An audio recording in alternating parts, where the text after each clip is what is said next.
I sent money to my daughter and her husband for 15 years, then got a wedding invitation that didn't include me.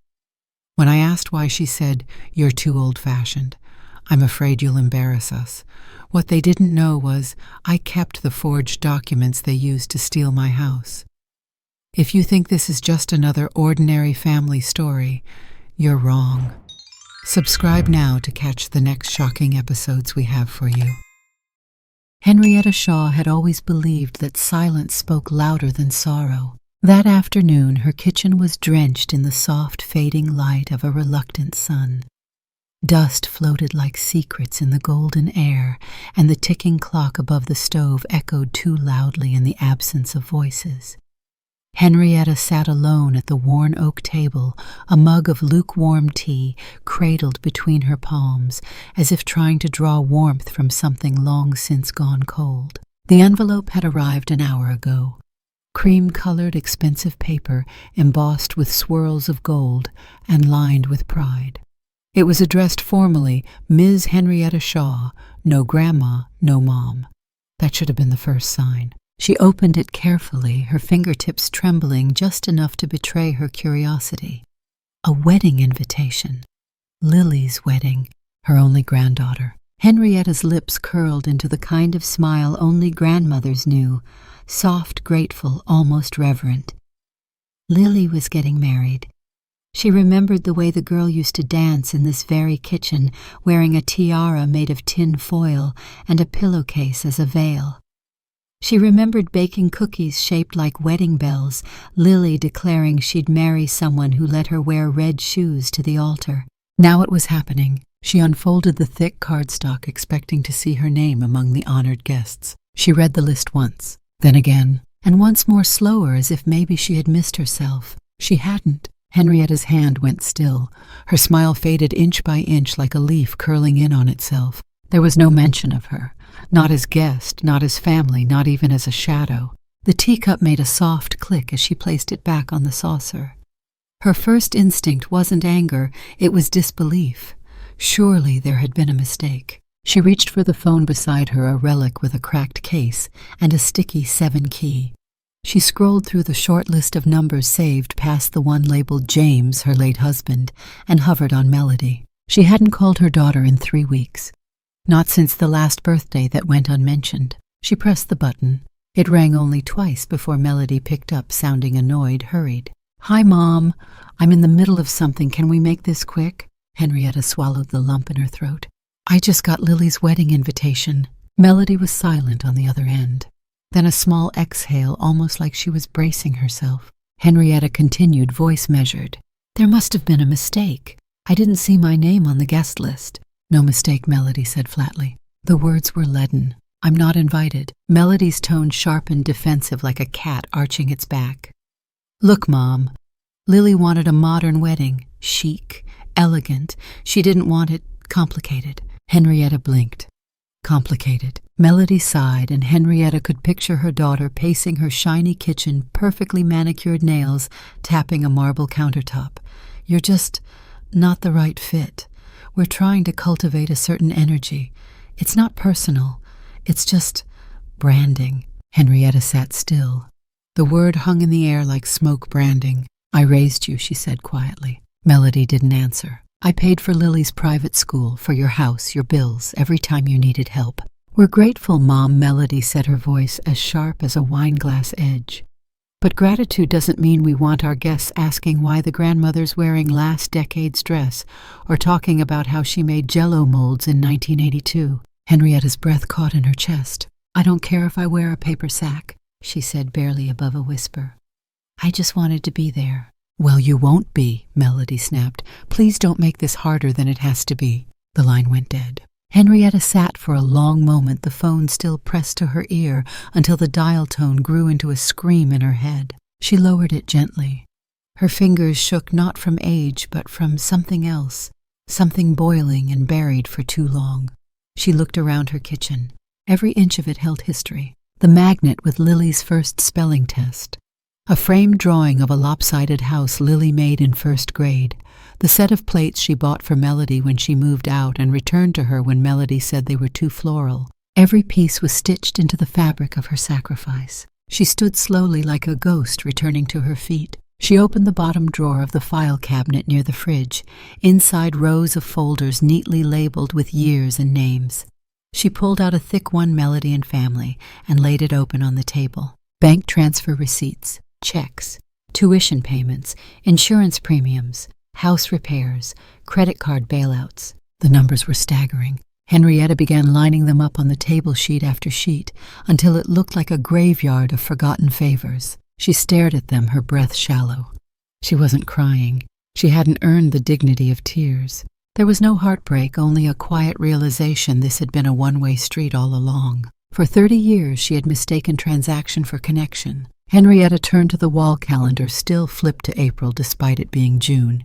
She tore it off, replaced it with the correct month, and stared at the blank squares. The wedding was marked on the 15th. She picked up a red pen and drew a thick X through the date. Then she turned off her phone and locked the front door. And for the first time in years, Henrietta Shaw, wife of the late James Shaw, mother of Melody Anderson, grandmother of the soon-to-be-married Lily, allowed herself to feel nothing. No hope, no pain, just clarity. She walked back to the table and picked up one of the receipts.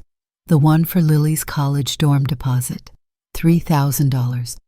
She flipped it over and wrote in clear block letters, "This is not love, this is evidence." The kettle on the stove began to whistle, but Henrietta didn't move. She was already making a different kind of plan, the kind that didn't involve forgiveness, the kind that didn't include asking for a seat at someone else's table. She didn't need to be invited, because from that moment forward she would be the one hosting. The next morning, Henrietta woke up with a stiffness in her spine that had nothing to do with age. She moved around her small house with a mechanical rhythm, brushing her hair, feeding the cat boiling water for tea, all while a single thought gnawed at the back of her mind. What else had they taken from her? It wasn't just the invitation. That had been the final cut. But the bleeding had started long before, slow and quiet. So quiet she hadn't even realized she was wounded. She put on her gray coat, the one with the buttons missing from the inside cuff. She slipped her checkbook into her purse along with a folder of documents she hadn't opened in years. Then she walked to the bank. The local branch sat on the corner of Maple and Fifth, tucked between a nail salon and a closed-down diner. She had been coming here since the 1980s, when her and James first opened their joint account. It felt like a safe place until that day. The lobby smelled of lemon polish and filtered air. Henrietta waited quietly in line, watching the teller joke with a young couple holding hands. When it was her turn, she stepped forward and handed over her ID. "I need to speak with a financial advisor," she said, steady and firm. "Something's wrong with my account." The teller, a boy barely older than Lily, typed on the keyboard and directed her to a small office in the back.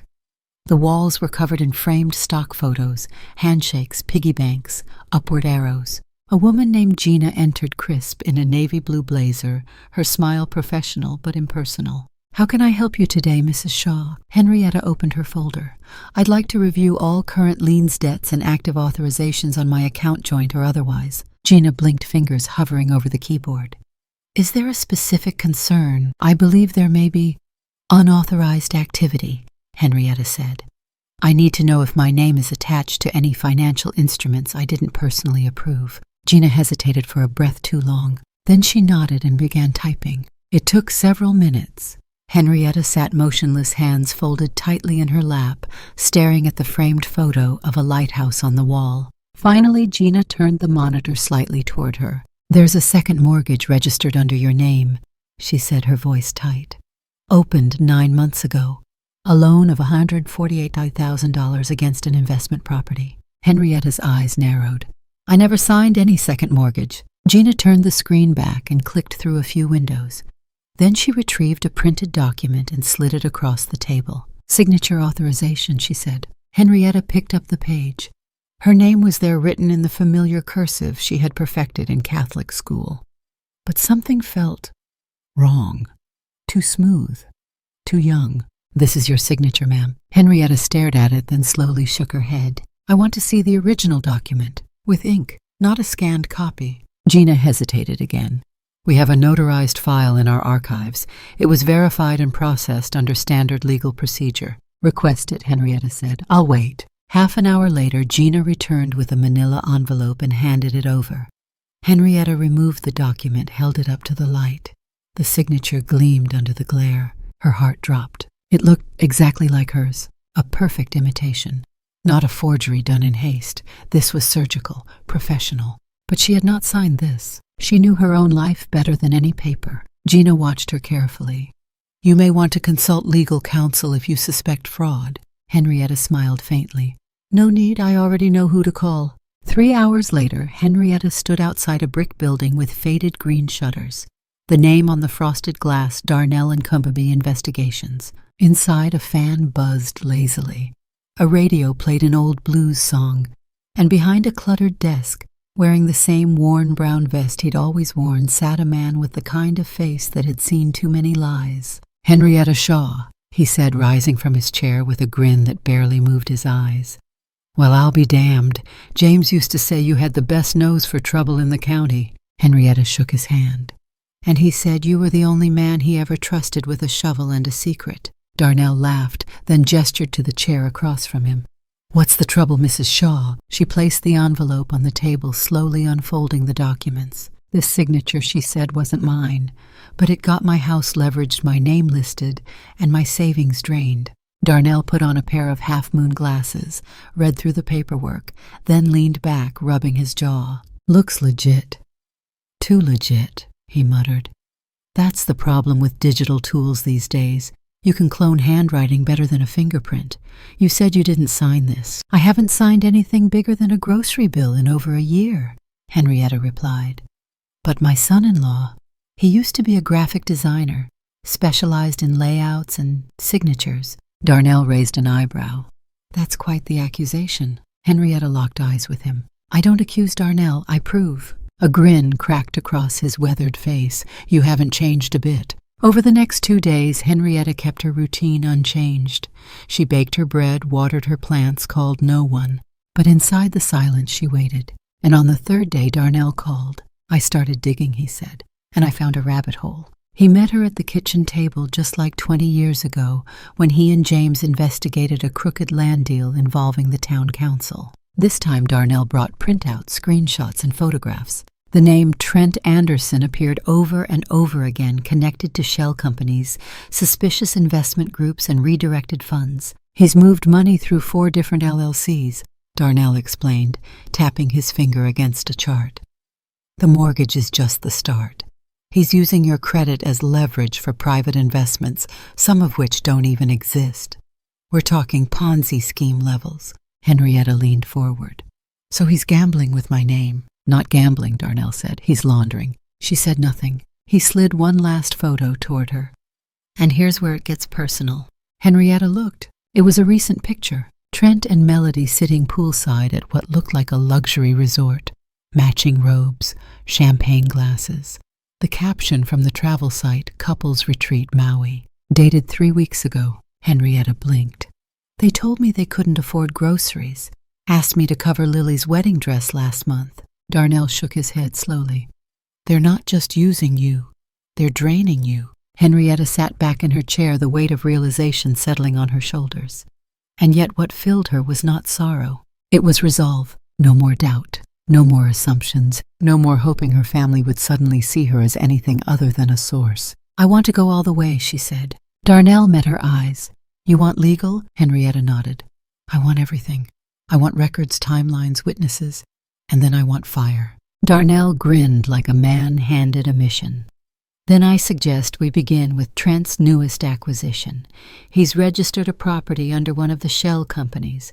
Guess whose name is co-signed?" Henrietta didn't even flinch. "Mine." "You got it." That night Henrietta sat alone again in her kitchen.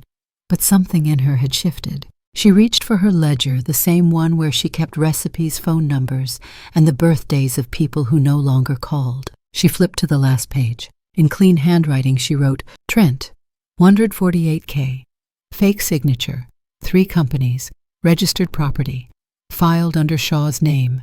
Melody silence equals complicity." She paused, then added, "Lily unknown. Monitor." Henrietta closed the book, poured herself a glass of wine for the first time in years, and raised it to the memory of the woman she used to be. naive, giving, desperate to be loved by people who only wanted her wallet. She would not be that woman again. She didn't need their invitations. She was building her own table now, and it would have only one rule: respect is the price of entry. 3 days later, Henrietta found a plain manila envelope waiting on her doorstep, tucked discreetly between the folds of the morning newspaper. No stamp, no name, just the faint black smudge of a thumbprint on the flap.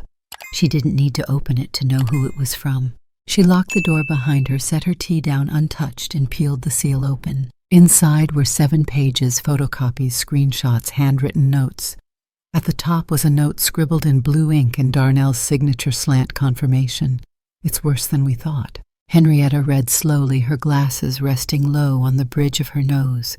Her eyes moved deliberately, one revelation at a time. Page 1, a notarized affidavit from a handwriting analyst confirming the signature on the second mortgage had been digitally replicated using high-resolution samples. Page 2, a chain of documents tying Trent Anderson to a series of shell corporations, each with names more absurd than the last Pine Bay Ventures Redline Assets Gold Root Holdings. Page 3, bank records indicating repeated fund transfers from Henrietta's account to an investment pool allegedly managed by Redline, with a payout structure too convenient to be real. Page 4, screenshots of a now-defunct website advertising the investment program, stock photos of skyscrapers and smiling executives promising double returns with zero risk. And on page 5, Henrietta's heart paused, was a withdrawal record showing $78, $200 siphoned from her savings just 6 months earlier. She pushed the pages aside, staring into the middle distance. It wasn't just betrayal anymore. It was theft. Calculated, clean, rehearsed. She reached for her file cabinet, the tall one in the corner of her office, tucked beneath the family portrait she hadn't dared remove. The photo stared down at her as she worked James with his arm around her shoulder. Melody in her 20s, Lily as a toddler playing with a toy spoon. Henrietta opened the bottom drawer. There they were, a dozen file folders, each labeled with a year, each packed with receipts, photocopies, handwritten notes. 15 years of documentation. She pulled them all out, stacked them on the dining table until it groaned under the weight. And then she began to read. It started innocently enough. A $400 check in 2008 to help Melody fix her plumbing. A $600 tuition installment for Lily's summer camp. $200 for a down payment on a second-hand car after Trent totaled his commuting sedan. Then came the upgrades. A stainless steel refrigerator Melody said would help her cook healthier for the family. A new patio for the backyard that Henrietta was never invited to enjoy. Medical bills. Henrietta paid in advance, though no one ever followed up with the details. In 2011, she had bought them a washer-dryer combo for $800. In 2013, it was the $10,000 donation to Melody's real estate license renewal and branding makeover. In 2015, the golf club membership for Trent to network Mom, It's Business. Her hands moved more quickly now, fingers stained with dust and ink. In 2017, $500 to renovate the kitchen. In 2019, $12,000 for Lily's college dorm move-in, including airfare, furniture, and a top-of-the-line MacBook. Page after page, check after check. She kept a running total on a yellow legal pad, numbers scrawled in columns. The sum climbed like a mountain made of other people's needs. $68,400. $121,300, $189,700, $223,900. By the time she reached the end of the last folder, her pen hovered above the number $338,250.46. She dropped the pen. Her throat tightened. Not from sadness, no, that stage had passed, but from the sheer weight of seeing it all spelled out. Years of giving. Years of just this once, of you're the only one we can count on, of phone calls that only came when something was broken or overdue or denied by the bank. Henrietta stood, walked to the window, and looked out at her front yard. The hydrangeas were wilting. She hadn't watered them in a week. She turned around slowly as if surveying a crime scene, and in many ways she was. The living room, the dining room, even the rug. Everything she owned had helped fund someone else's lifestyle. Her sofa bore the imprint of their requests. Her kitchen held the ghosts of their consumption. She walked back to the table, sat down, and gathered the receipts into a neat stack. With deliberate care, she placed Darnell's file on top. She stared at the pile for a long time. Then she said it aloud for the first time. "Enough!" The word rang in the silence like a church bell. It wasn't a whisper. It wasn't a plea. It was a verdict. She didn't cry. Her face was as still as stone. But something inside her cracked, not in pain but in release. Henrietta picked up her phone and dialed a number from memory. "Hello, Mrs. Shaw." Darnell's voice came through on the second ring. "Yes," she said. "I've gone through every record, every dollar. I have the numbers." He paused, and she took a breath. "It's time. I'm ready to take them down." There was a quiet laugh on the other end, not mocking, admiring. "Let's burn the house they built on your back," Darnell said. "No," Henrietta replied. "Let's tear it down brick by brick. I want them to feel every stone hit the floor." He whistled. "Now that's the woman James married." She allowed herself the faintest smile. After the call, she opened her laptop, a gift she bought for herself but barely used, and began scanning the documents one by one. Every file got its own name. Trent Redline, TXN1, Melody Club. Membership Lily, tuition, cover 2019. When she finished, she uploaded everything to a secure drive that Darnell had set up. Then she copied it to a USB stick and slid it into a tiny envelope marked, "If I ever forget who I am." She tucked it behind a photograph of James. He looked at her from the frame, smiling like he always did, calm, watchful, wise. "I should have done this while you were still here," she murmured. But even now she could feel him somewhere in the quiet, whispering, "You're doing it now, and that's what counts." Henrietta closed the folders and stood up. The sun was starting to dip, casting shadows across the dining room table. The shadows reached for the documents like tendrils, like fingers dragging the past back into view. But she wouldn't let it. Not anymore. Not after the papers had spoken. It was a Tuesday. Quiet, too quiet. Henrietta arrived at the bank just after opening, dressed in her best navy coat, with a pin that used to belong to James, an old silver leaf, dull with years but steady. Her steps were measured, her jaw set. She didn't come in as a grandmother or a mother today. She came in as a client. The same teller from weeks ago looked up with a courteous smile, then immediately changed his expression when he saw her eyes. "Mrs. Shaw, do you have an appointment?" "I do now," she said. She was escorted to the glass-walled office in the back. The same financial advisor, Gina, walked in moments later, a folder tucked under her arm and a phone still in her hand. "Mrs. Shaw," she began, a smile forming, "I want to stop every automatic payment linked to my accounts." Henrietta said, her voice calm, firm, and steel-tipped. "All of them. Mortgage transfers, school fees, utility offsets, even the monthly club fee marked Family Wellness Initiative. Everything." Gina blinked, her mouth slightly open. "That's quite a change. Is something wrong?" Henrietta tilted her head. "You tell me. Because I've just discovered that over $338,000 has left my accounts over the past 15 years, none of it for me." Gina's professionalism kicked in. She nodded and turned to her computer. "Of course. I'll begin the suspension process immediately. Some of these are recurring obligations, however. They were obligations to people who no longer respect me." Henrietta interrupted. "They'll figure it out. They're adults. They told me they were thriving." One by one, Gina began canceling transactions. The list was long, and with each click, Henrietta felt lighter. Payments for golf memberships, private school donations, investment account reinforcements, Trent's business consultant fees, Melody's branding services, all of it erased from the future. "And the power of attorney," Henrietta said next. Gina stopped. "You'd like to modify it?" "No, I'd like to revoke it entirely." The words left her mouth like a blade sliding clean through paper. Gina turned her chair slightly, the smile finally gone. "That document was executed with your daughter, correct?" It was. Henrietta nodded. "Under the assumption she would protect me, not profit off me. That assumption was a mistake. Let's fix it." Gina brought out the necessary forms. "It'll take about 15 minutes to finalize everything. I'll need you to sign and notarize here, here, and here." Henrietta signed. Every loop and stroke of her name was deliberate. You understand, Gina said as she clicked through one last screen, that revoking the power of attorney means Melody will no longer have access to any of your financial, medical, or legal affairs. She won't be able to act on your behalf. Henrietta smiled softly but without warmth. She never acted on my behalf.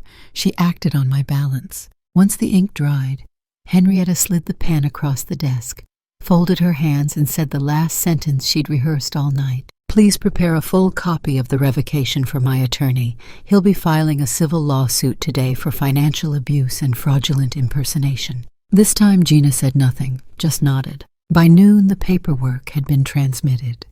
By 2:00 p.m., Henrietta was seated in the polished office of her lawyer, Francis Whitaker, as he prepared the civil filings. I'll also be reporting it to the state's Elder Abuse and Financial Crimes Division, Henrietta added. They need to know she forged my name, and he used it. Francis looked at her eyes narrowing beneath his half-lens reading glasses. You're absolutely sure? Henrietta leaned back, the weight of 1,000 silent years falling away from her spine. I am, and she meant it. By dusk, the machinery had started to turn. Letters went out. Emails were sent. The digital trail that Darnell had assembled was forwarded to a contact in the fraud division. The dominoes had been tipped. That same night, in a sleek 2-story home on Juniper Lane, Melody Anderson stood in her designer kitchen, pouring herself a glass of wine with a trembling hand. Her phone buzzed, again and again. She looked at the screen. First a call from the bank, then a second. A voicemail icon, then another. What now? She muttered, already feeling the edge of something cold. Trent walked in from the patio, tanned and freshly showered after a tennis match. He tossed his racket onto the counter like a man immune to worry. Hey Mel, did you check the app? The mortgage payment bounced. What do you mean bounced? I mean it didn't go through. She blinked. That's impossible. Mom's account always sends it through auto debit. He raised an eyebrow. Well, not anymore. She opened the banking app. Red alerts. Authorization revoked, it read. And then her phone rang again. Bank of Western. She answered only to hear the words that would rupture the delicate mask of her life. Mrs. Anderson, I'm calling to inform you that all linked accounts with Ms. Henrietta Shaw have been terminated, including recurring transfers and co-signed instruments. In addition, the power of attorney document you previously held has been legally rescinded as of this afternoon. What she said, breath-catching. There is also a pending legal hold on the second mortgage registered under your name, which may be subject to a civil investigation pending court review. Melody went pale. The glass slipped from her hand and shattered on the marble. Trent turned sharply. What's going on? She didn't answer. Instead, she swiped to voicemail. A new message. This is Francis Whitaker's office, calling on behalf of Henrietta Shaw regarding a pending civil matter involving financial misappropriation and unauthorized use of legal authority. Please contact us immediately. Melody's hands trembled as she put the phone down. You said she'd never find out, she hissed. Trent looked at her eyes, narrowing. You told me she barely checked her bank. Well, clearly she started, Melody snapped. Everything's falling apart. He raised his voice. Then call her, apologize, get her back on the hook. Melody glared. You think this is a leaky faucet, that I can fix it with a bouquet of flowers and a phone call? You can't, Trent said flatly. And that was the moment Lily walked in, barefoot, holding a book, looking like the version of herself they never really noticed. She paused at the doorway, gaze shifting between her parents. What's going on? Melody turned fast. Nothing. Doesn't sound like nothing. It's grown-up stuff. Trent muttered, already heading for the stairs. But Lily didn't move. You were talking about Grandma. Melody hesitated. She's just confused. She's older now. She thinks we owe her something we don't. Lily looked between her mother's stiff face and her father's retreating back. Why would she cancel the payments? Melody forced a smile. Because she's making things up. But Lily didn't answer. Because for the first time in her life she heard a note of desperation in her mother's voice. A crack in the glass, and somewhere deep down she didn't believe her. She turned and walked out silently, not to her room, but to the backyard, to breathe, to think, to remember all the times Grandma paid for the field trips, the dance shoes, the tutoring, the laptop, to remember all the things her parents said about Grandma's role and that's what she's for. and she wondered quietly but deeply how much of her childhood had been built on lies. Inside, Melody collapsed into a chair, staring at the wine-stained floor. Everything was unraveling, and this time no one was coming to clean up the mess. The knock came just after 900 a.m. Sharp, aggressive, the kind of knock that didn't ask, it demanded. Henrietta didn't flinch. She had been expecting them. She'd already finished her tea and changed into the soft gray cardigan James had always loved. On the table by the window sat a leather folder, its spine worn from years of being ignored. Inside it records photocopies, receipts, 15 years of evidence categorized by betrayal. Another knock. She opened the door slowly, and there they were. Melody, eyes burning, arms crossed so tightly her knuckles were white. Trent standing a step behind her, sunglasses perched too confidently on his face, but his jaw tight coiled. Mother, Melody hissed, "What the hell are you doing?" Henrietta stepped aside and gestured calmly. "Come in." They brushed past her, the tension entering the room before their voices did. Melody didn't sit. She planted herself in the center of the room like a tree struck by lightning. "We got a notice from the bank. And a letter from your damn lawyer. Are you seriously trying to ruin our lives?" Henrietta closed the door behind them. "I'm trying," she said slowly, "to stop you from continuing to ruin mine." Trent scoffed, pacing near the mantel. "You had no right to pull everything like that. No warning, no conversation." "No conversation," Henrietta interrupted, raising an eyebrow. "Is that what you think this is now? A sudden change? Trent, for the last decade, the only conversations we've had are when your wife hands me the phone to ask for more money." Melody stepped forward. "That's a disgusting thing to say. You know we've been struggling." Henrietta turned to her. "Struggling with golf memberships, with Hawaiian retreats, with renovating a kitchen I was never invited to see." She walked to the table, picked up the folder and opened it. "I kept it all," she said, laying out the pages.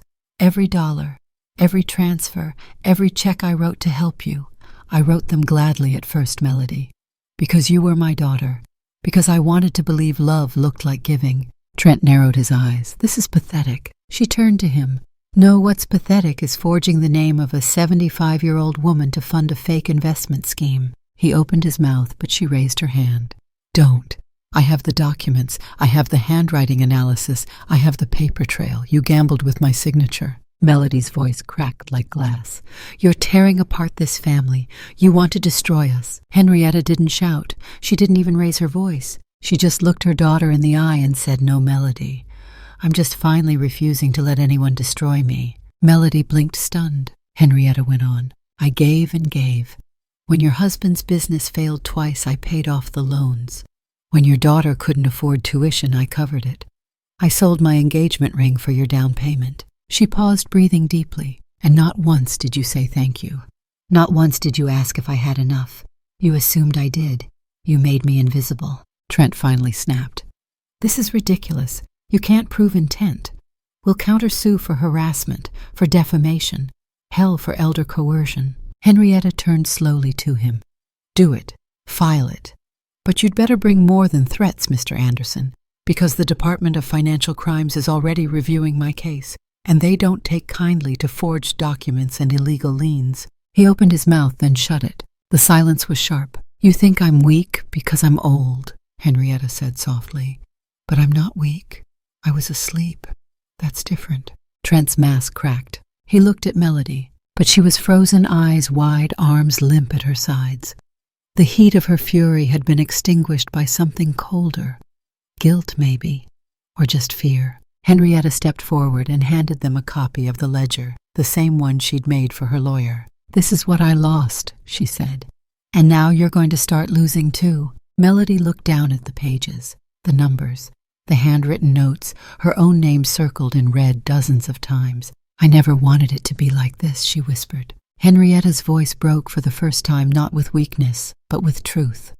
"But it is." She turned away. The door stood open. The conversation was over. Melody hesitated. But Trent, he was already walking out fast and stiff, his confidence draining by the step. And Henrietta, she didn't watch them leave. She just closed the folder, then the door. The letter from the court arrived on a Thursday morning, official, thick, and cruelly polite. Melody stood on the porch barefoot in her robe when the courier handed it over. The embossed seal at the top of the envelope might as well have been a thunderclap. She ripped it open with shaking fingers. Inside, pursuant to ongoing civil and financial investigations regarding the misappropriation of elder assets and identity fraud, the Superior Court hereby initiates an emergency inquiry into Redline Holdings and associated shell entities under your financial involvement. 2 pages later, the words struck her across the chest. Court recommends immediate liquidation of non-essential real estate to fulfill repayment obligations. She dropped to her knees. Trent stormed out from the living room. What the hell's going on now? She held up the letter like a white flag soaked in gasoline. They're forcing us to sell the house. His mouth opened, but nothing came out, not even a curse. By sunset, their home was already being listed through Whispers off-market with a desperate price tag. The marble counters and custom tiles no longer felt luxurious. They felt rented, borrowed, about to be repossessed. Across town, Lily sat at the back of the school library. She hadn't touched her sandwich. Her phone buzzed on the table. 2 new messages. Is it true your dad stole your grandma's money? LOL, tea and fraud family run. She locked the screen. The cafeteria had gone quiet when she walked in that morning. Heads turned, smirks, half laughs. She felt them peeling her apart without saying a word. One girl asked if her grandmother had dementia. Another whispered that Henrietta had gone crazy and sued her own kid. Lily sat through every class, jaw-clenched, vision blurred. At home, Melody offered no explanation. Trent had disappeared into the garage for hours. The house felt like it had been hollowed out. The laughter she used to hear during Sunday brunch was gone.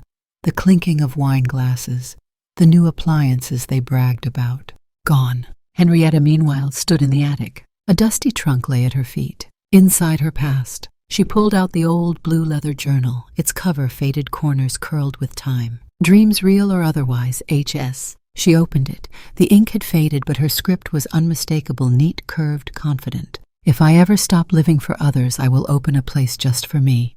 A tea room, soft music, laughter, a kettle always on. It will be called Tea and Time. She traced the letters with her fingertips. That dream had waited too long. She closed the book, and for the first time in years she said it aloud. Tea and Time. The next morning she drove down to the lakefront. Lake Maribel. It was quiet. A few birds skimmed the water, wind stirred the reeds, and nestled near the corner of a walking trail was a faded for-lease sign in the window of an old boat rental shack. The wood was weathered, the glass dusty, but the bones were there like her, strong, waiting. She stood outside the building, eyes half closed, imagining white curtains, delicate porcelain, the scent of lavender tea in the air. And just as the vision crystallized, a voice rang out behind her. Well, I'll be damned if it isn't Henrietta Shaw. She turned. A woman in a sun hat and bright yellow scarf approached, arms wide. Estelle. They embraced. Estelle stepped back, hands on Henrietta's shoulders. You look fierce. Tired but fierce. Henrietta smiled. You always knew how to read a face, and you always knew how to dream. Is this your spot? Henrietta nodded toward the building. It will be. Estelle turned, studied it, then clucked her tongue. Needs work. But it's got a soul, Henrietta said softly. So do I. That afternoon they sat at Estelle's kitchen table, tea steaming between them. I thought about it every year, Henrietta confessed. That little shop. But then Lily needed camp, or Melody needed a new kitchen, or Trent lost another client. Estelle sipped slowly. And now Henrietta met her eyes. Now I need something. For me. Estelle smiled. Then let's start by cleaning the windows. First rule of fresh beginnings, let the light in. They laughed.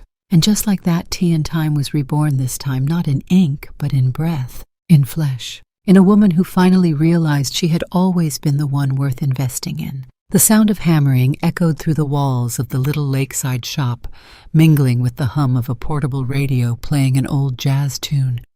Outside, autumn had just begun to brush the trees with gold, and leaves tapped gently at the windows like guests waiting to be let in. Inside, Henrietta stood on a wooden step stool, holding a picture frame with both hands. The glass had been cleaned, the border dusted. The man in the photograph wore a crooked tie, grinning at the camera like he knew a secret. James Shaw, her husband, her only true partner, her reminder. She hung the photo above the doorway where the sun would catch his eyes each morning. There she whispered, stepping down. "Front row seat just like you wanted." She took a step back, examining the wall. Next to the photo she'd mounted a small quote he once scribbled on a napkin during a walk by this very lake. "If your voice shakes when you say it anyway." The words hung crooked for a moment. She smiled and straightened them. The next few days passed in quiet momentum. Henrietta threw herself into design sketches, paint samples, cushion fabrics. She'd never done this before, but that had never stopped her before either. She chose soft yellows and pale blues for the walls, gentle, forgiving colors, the kind that didn't demand anything but warmth. She repurposed shelves from her old sewing room, sanded them down, stained them herself. A small counter by the window became her tea prep station, complete with glass jars, a copper kettle, and rows of labeled loose-leaf tins Darjeeling chamomile hibiscus rooibos. In the evening, she sat by herself on the bench out front, notebook and LAPSE sketching signs and writing menu notes. But even in the comfort of solitude, the silence had weight. James had filled the silence, his stories, his questions, his teasing nudges. Now it was just her breath and the distant rush of water brushing shore. Still peace, not loneliness. And for the first time in years, that was enough. On a late Thursday afternoon, as she scrubbed the inside of the front window with vinegar and crumpled newspaper, she saw a shadow fall across the glass. Henrietta blinked. It wasn't a customer. The shop hadn't even opened yet. It was Lily. The girl stood outside, her backpack slung over one shoulder, hair frizzed from the wind. She didn't smile. She didn't wave. She just stood, her hand resting on the glass like she wasn't sure she'd be welcome. Henrietta unlocked the door without hesitation. Lily stepped inside. They didn't speak for a long time. The silence, like before, wasn't heavy. It was just waiting for the right words. Lily looked around. Her eyes landed on the photo of James, then the tea tins, then the piles of folded napkins on the back counter. She didn't say hello. She simply picked up a clean rag from the cleaning bucket, dipped it in warm water, and walked over to the next window pane opposite where Henrietta had been working. She began to scrub in small circles. 10 minutes passed, then 20. Only the soft sounds of cloth against glass water dripping into the bucket and the wind pressing lightly against the doors. At some point, Henrietta moved to the other side, wringing out her own rag. Their arms moved in rhythm, one on each side of the room. Eventually, Lily spoke. "I didn't know," she whispered, "any of it." Henrietta didn't look up. Lily's voice cracked. "They told me you were confused, that you were just being dramatic." A pause, then, "But when I saw the documents, the checks, the letters, your name on things you didn't even know about." She swallowed hard. "I just didn't know what to say." Henrietta stopped scrubbing, turned, set her rag aside. Lily stood frozen in place. "I'm sorry," she said, "for staying quiet, for pretending I didn't see it, for being afraid." Henrietta stepped forward, rested one hand gently on the girl's shoulder. Her voice was low, steady. "Silence isn't a crime, Lily," she said, "but choosing to speak, that's what makes us free." Lily's face trembled. Henrietta didn't offer a hug, didn't rush to soothe. Instead, she stepped aside, pointed toward a stack of clean rags and a half-finished tea tray. "Window's not done yet," she said, "and the honey jar needs refilling." Lily blinked, nodded quickly, and moved to help. The sun dipped low, casting golden streaks through the spotless windows. Inside Tea and Time, the silence had changed. It wasn't stillness anymore. It was foundation. Two women side by side, a grandmother who had been forgotten, a granddaughter who chose not to forget again. Alone, numb, never again. The brass bell above the door chimed once. Not the shrill ring of big city cafes or the digital chirp of modern shops, but a soft antique chime chosen carefully by Henrietta herself, something that felt like memory, something that sounded like a homecoming. Outside, the lake shimmered beneath the early morning sun. The sign painted by Lily the night before Tea and Time in lavender cursive swayed gently in the breeze, its edges kissed by morning dew. Inside, the tea room smelled of bergamot and orange peels, of cardamom and warm scones. The counters gleamed. The display case was stocked. And behind the register, Henrietta stood in a pressed floral blouse, her hair pinned high, her hands steady. They'd opened the doors at 700 a.m. sharp. By 7:12, the first curious local wandered in, a widower named George, who once knew Henrietta's late husband from town meetings. He shuffled in slowly, examining the place like a museum. Thought you moved away after James passed, he said gently. Henrietta smiled. I almost did, but turns out I still had something left to build. George nodded. Ordered an Earl Grey. Stayed for 2 hours. Then came a jogger with a lavender allergy asking if the cookies had nuts. They didn't. She stayed. Then a teenager with chipped headphones who just needed a place to charge her phone. Then 2 elderly women who used to volunteer with Henrietta at the library back when reading clubs were a thing. They came for curiosity. They stayed for her. By mid-afternoon, every table was full. Lily moved between them like a soft breeze, her apron dusted in flower hair tied in a bright red scarf. She brought out lemon poppy seed loaf, her own recipe. When asked what made it so light, she winked and said, regret and vanilla. Henrietta stood at the tea counter, pouring from kettles like a conductor leading an orchestra. Hands practiced motions fluid. She listened to people, remembered names, asked about grandchildren and favorite songs. Someone mentioned the warmth of the room. Another said it felt like walking into a storybook. Henrietta smiled at each one and said the same thing. You're welcome to stay as long as you like. We pour more than tea here. It was just after 3:00 p.m. when the doorbell chimed again. The sunlight hit the glass just right, casting shadows across the tile floor. Henrietta looked up mid-pour and her hands paused. Melody, standing in the doorway in a beige coat, too expensive for the weather, clutching a designer handbag like a lifeline. Her hair was perfect, her makeup flawless, her eyes strained, calculated, but red at the rims. Lily stopped mid-step, clutching a tray of shortbread. The room shifted, quieted. Melody stepped forward slowly. Hi, Mom. Henrietta didn't smile. She placed the teapot down with care. You found it, she said. Melody nodded. I wanted to see it for myself. She looked around, taking in the lace curtains, the photo of James on the wall, the warmth she hadn't felt since childhood. Henrietta said nothing. Melody's eyes flicked to Lily, who stood rooted, uncertain. Then back to her mother. I'm sorry, she said, voice cracking at the edge. For all of it. Henrietta waited. Melody blinked. Tears welled. She stepped closer. I was angry. I was desperate. I thought I was doing what was right for my family. But I was wrong. A long silence passed. The guests resumed their quiet murmurs, sensing something private, something sacred. Henrietta walked around the counter, faced her daughter fully. She reached up, brushed a strand of hair from Melody's temple the way she had when she was a child. Then looked her in the eye. I hear your words, Henrietta said softly, but I've also learned to listen with more than my ears. Melody's breath hitched. I'm not cruel, Henrietta continued, but I'm no longer foolish. You can be sorry, Melody, but I don't sell trust for a few tears. Not anymore. Melody stiffened. Behind her sorrow, the flicker of calculation returned, the weighing, the watching, the testing of weakness. Henrietta saw it all and did not flinch. Would you like a table? She asked simply. We're full, but I can put you on the list. Melody hesitated, then slowly shook her head. No, she said, I just wanted to see. Henrietta nodded. Then you've seen. Melody turned, walked back out into the light. The bell chimed once more. Gone. Henrietta turned back to Lily, who was still holding the tray. Put those out, would you? She said gently. Lily moved quickly, placing the shortbread on each table. The warmth returned. The kettle sang. Henrietta looked around her tea shop, not a business but a heartbeat, not a shelter but a home. And though her blood family had failed her, she was surrounded by something truer. She was no longer alone, and she would never be fooled again. The courtroom wasn't grand, just a modest square room with worn wooden benches and a faint smell of floor polish. But for Henrietta Shaw, it felt cathedral-sized.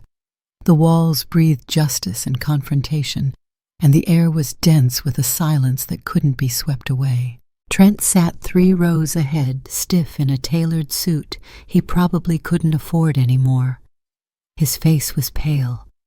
The air of arrogance he once wore like cologne had drained away, replaced by something thinner, sweat perhaps. Or fear.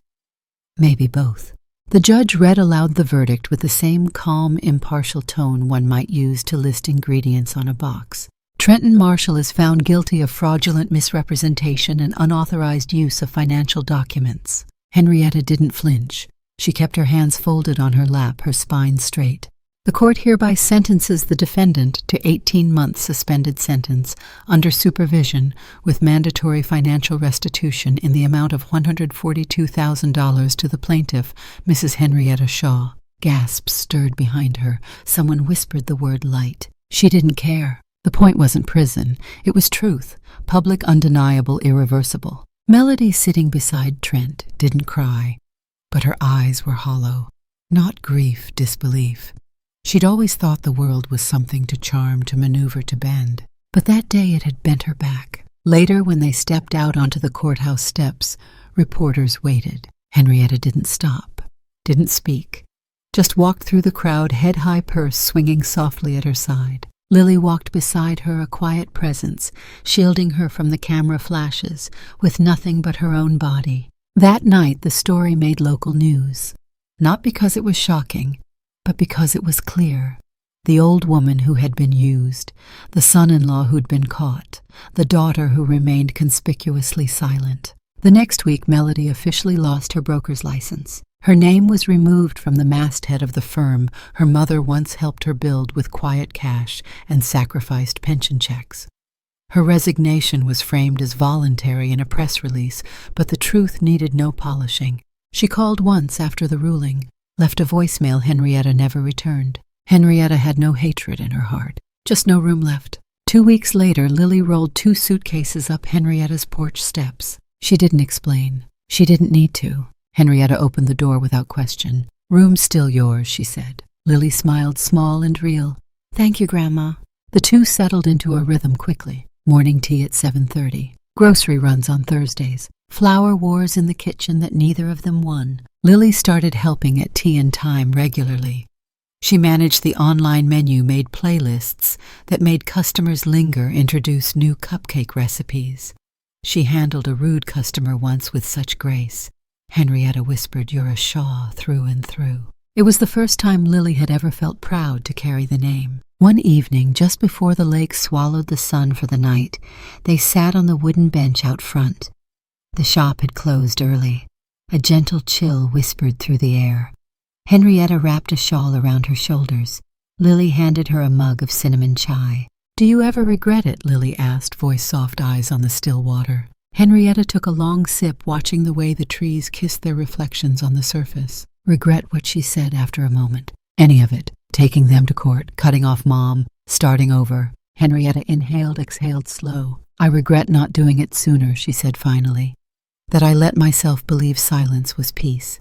Lily nodded. Henrietta turned toward her. "But you know what I've learned." "What?" "It's never too late. To speak, to break away, to rebuild. There's no expiry date on choosing yourself." Lily blinked hard. Henrietta smiled gently. "Some people lose family and think it's the end, but sometimes it's the beginning of one you get to choose." Lily leaned her head on her grandmother's shoulder. They sat like that until the stars arrived. Neither of them spoke again. They didn't need to. Melody's world shrank, not in a dramatic collapse, but in the quiet, relentless way that houses empty when no one visits.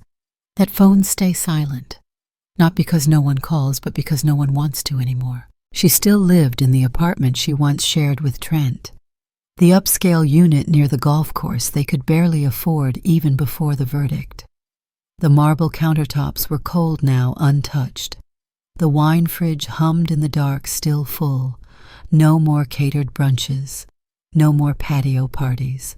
Trent had left at first to lay low, then simply to disappear. Last Melody heard, he was in Florida, trying to pitch some green startup that no bank would touch. And her, she took the stairs at night, avoided elevators during business hours. The doorman stopped greeting her. She used to be someone people wanted to be. Now people just wanted distance. No formal charges were filed against Melody. There wasn't enough evidence to prove her participation. But guilt didn't need a courtroom to settle in.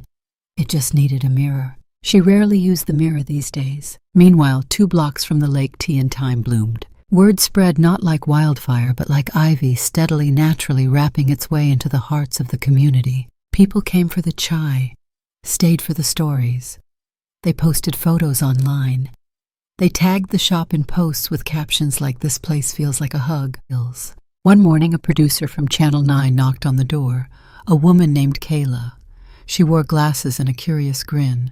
"We're doing a series on remarkable women over 70, she said. "And your name keeps coming up." Henrietta almost laughed, but then she saw the sincerity in the young woman's face. "Remarkable," Henrietta said. "I'm just making tea." Kayla smiled. "And standing up when most people sit down, that's what makes you remarkable." The segment aired 2 weeks later. It was called New Roots Women Who Reclaimed Their Story. Henrietta sat in the shop during the broadcast, the TV perched on a stack of cookbooks near the counter. The segment showed clips of her making tea, of Lily icing cupcakes, of customers laughing in the sunlit room. It showed a blurry photo of Henrietta at 30 holding a baby Melody on a picnic blanket, then cut to her now stronger, quieter, but somehow more visible. At one point, the reporter asked her, "What would you say to women your age who feel forgotten?" Henrietta looked into the camera and answered without blinking, "I'd say we're not done yet. You don't age out of dignity or dreams." The next morning, the shop was packed. A woman in her 80s came in with her granddaughter. She hugged Henrietta like they'd known each other for years. "I left my second husband because of you," she whispered in Henrietta's ear, eyes glittering. Henrietta blinked back tears, poured the woman a lavender-white tea. On the house, Lily's phone buzzed constantly that week. One call changed everything. A scholarship, full ride, Culinary Arts Institute of Chicago. She stared at the email for 10 whole minutes, her hand covering her mouth. Henrietta came up behind her, reading silently. Then, "Well, what are you waiting for?" Lily looked up. "I don't want to leave you." Henrietta's face softened. "You're not leaving me, sweetheart. You're becoming yourself. That's all I've ever wanted for you." "But the shop," Henrietta smiled. "The shop will be here, and you'll come back. But first go build something that's yours." They held each other in the kitchen, the smell of cinnamon and lemon curling between them like memory. That night, Lily baked one last batch of her signature orange chocolate scones, and the next morning she packed her bags. Henrietta stood on the porch as the cab pulled away. She didn't cry. She waved until the car turned the corner. Then she went inside, turned on the kettle, and opened the shop like she did every day. Because the story wasn't ending. It was expanding. It began with the smallest of notes folded into a linen napkin and tucked beneath Henrietta's teacup one crisp Sunday morning. She found it not long after opening the shop. The regulars hadn't arrived yet, and Lily was nowhere in sight. Odd, she thought, but not entirely unusual. Lily had a few mornings off a week now, juggling school projects and part-time hours before heading to Chicago in a few short months. Henrietta picked up the cup, lifted the napkin, and out slipped a tiny cream-colored envelope. Her name was written on it in Lily's careful hand. Just one word, "Ba." She opened it slowly. Inside was a small invitation card, handmade, speckled with tiny gold dots and pressed flower edges. It read, "You are invited to your day, to our joy. You are the first person I've ever wanted to invite to anything, and the last person I ever want to lose. Please be ready at 5 p.m. today, and wear blue. Love, Lily." Henrietta sat still for a full minute, then smiled and whispered, "Blue it is." That afternoon the shop closed early. Henrietta went home and pulled open her wardrobe. At the very back, under a plastic cover, hung a dress she'd never worn, a soft cornflower blue with pearl buttons and delicate cuffs. She bought it once years ago, thinking she might wear it to Melody's anniversary party. The invitation never came. Tonight she finally had one, and it mattered more. When she arrived back at tea in time, the windows were glowing, not just from the usual soft pendant lights, but with fairy strands twisted around every shelf and beam. Inside, the room was lit like a garden at dusk, gentle, golden, warm. A soft jazz melody hummed from an old record player, and the room full, not packed like a crowd, but full like a heart. Neighbors, regulars, friends from her old book club. The delivery guy who always carried boxes with both hands, even when she said not to the florist who once offered her peonies after she caught Henrietta crying behind the counter. They all stood and clapped. She paused in the doorway, one hand to her chest, and then Lily emerged from the kitchen, flour dusted on her apron, cheeks flushed. "Happy birthday, Grandma." Henrietta's hand flew to her mouth. I forgot," she whispered. Lily grinned. "I didn't." She stepped forward and took Henrietta's hands. "You taught me what it means to choose someone, to show up when it's inconvenient, to speak up when it's hard, to love even after being unloved." She handed Henrietta a small white box. Inside was a tea strainer necklace shaped like a tiny globe, and beneath it folded gently another card. You were once uninvited. Now you are the guest of honor, and always will be. Henrietta tried to speak, but the tears came first. She didn't hide them this time. She cried openly, freely, with her shoulders shaking and her eyes bright. And then she laughed. Through tears, through the crack in her voice, she laughed like someone who remembered she was allowed to be happy. There was cake. There was music. There were stories told at candlelit tables. People took turns sharing memories, how they met Henrietta, what tea and time had meant to them. One woman stood and said, "You reminded me that it's never too late to start again." Someone else chimed in, "You made me believe it's okay to say no." And Lily, she sang just one song, barely above a whisper. A lullaby Henrietta used to hum in the kitchen long ago. She had no idea Lily remembered. As the night wound down and the candles dimmed, Henrietta stood near the window looking out at the lake. Lily came beside her. They didn't say much, but Lily placed a hand gently on her back, and Henrietta with a soft exhale said, "I was once left out of a table that I built with my own hands." Pause. "But tonight I was invited, fully, without condition, not just to a party." She looked down at the card still in her hand, "but into a life I helped shape." She turned toward Lily, voice trembling, eyes clear. "I used to think the greatest loss was being uninvited from your family's table. Now I know. The greatest joy is realizing you've set your own table, and there's still time to fill the seats.